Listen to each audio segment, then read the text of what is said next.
Welcome back to Global Safety Bulletin from Key Safety Talks, your go-to source for the latest occupational safety news. I'm Christy, bringing you breaking safety updates from across the world.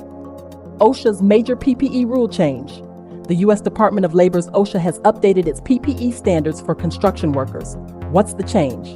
Now PPE must fit properly, reducing risks from oversized gloves, loose helmets, and ill-fitting protective gear. Why does this matter? Ill-fitting PPE leads to injuries, reduced efficiency, and safety violations. This rule takes effect January 13, 2025. If you're in construction, start reviewing your PPE now. Australian manufacturer fined a record $840,000. Tragedy struck JMA Engineering when a trainee was crushed by a 3-ton steel tank. What went wrong? Investigators found that the company ignored multiple safety warnings and failed to maintain equipment. What can industries learn?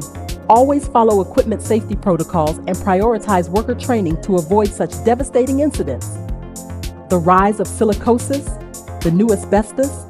Over 600,000 construction and manufacturing workers are at risk of silicosis, a deadly lung disease caused by inhaling silica dust.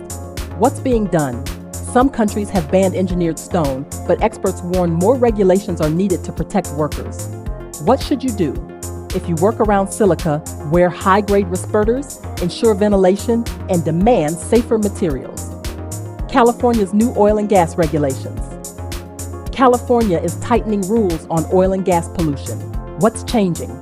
The state has empowered local governments to regulate idle wells, reducing environmental hazards. Why is this important? Unchecked oil wells increase air pollution and health risks for nearby communities. Expect stricter compliance checks.